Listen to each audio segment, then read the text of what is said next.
I think for me, the Arsenal screw up is they don't have enough goals away from home against really tight teams. They can't figure out a way to break down those games. They end up with a bunch of ties, and City go on a run in the second half of the year where they just win back to back to back to back. We've seen it before. They catch form in that second half of the year. Arsenal not figuring out a way to either get goals on a counterattack or bully those weaker teams away from home. Arsenal's struggles lately have largely been down to injury. And so you're also kind of saying, well, Arsenal never get fit. Because part of what allows Arsenal to play more aggressively is having these like monstrous defenders at the back who can just handle huge amounts of space and pretty much anything you throw at them. With those guys out, I think you've seen a drop off in the Arsenal attack because the team doesn't have that safety net. They aren't able to get quite as aggressive. Now, there are obviously more problems in there as well. You still have, Gyökeres making these runs that nobody is really primed to give the ball to. And there's been a lot of changeover. We've had basically everybody in the front line miss minutes. But on the other hand, you now say, okay, Arsenal have got Gabriel Jesus back, which is interesting for them because I still think that Arsenal's attack over the last few years, the best we've seen it look. It's had Jesus. There was a period with Havertz as well up front. One of those guys in the front line seems like it would make for less cagey football than Marino, as good as Marino is. Do Arsenal kind of never get fit? Because you kind of imagine that if they do get fit, they will get enough tweaks. They will get enough out of set pieces that they will manage to win a lot of these games.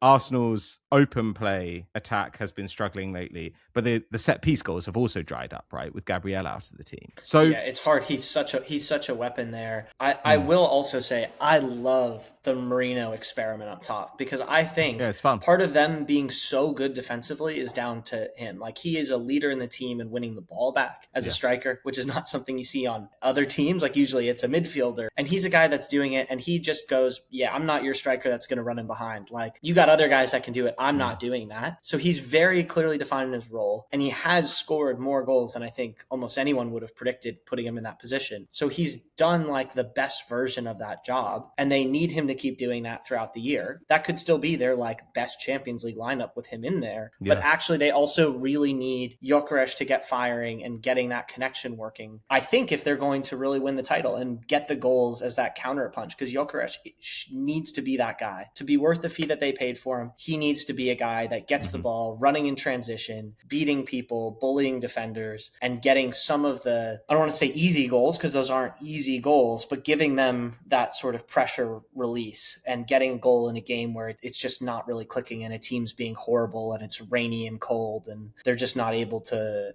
really generate the game that they want. That's what they really need to really stave off City. Like that's what will keep them at bay. Like things have been going wrong for Arsenal the last couple of months, like with injuries. And in that period, they've beaten Bayern Munich pretty handily and have still remained top of the league, even though the gap has been cut. Whereas with City, it still does feel like, okay, well, Haaland gets injured. Rodri doesn't come back. Even if the defense just stays as it is right now, that's probably not good enough. If City improve from where they are now, then it's going to end up being a very close title race, I think. Unless Arsenal just get everyone back and go to another level. Because that's the other thing, right? Like City are trying to get up to a level, but we actually haven't really seen Arsenal wow us this season. I mean, I know that sounds insane, like given the Bayern game. The attack has never really looked great this season.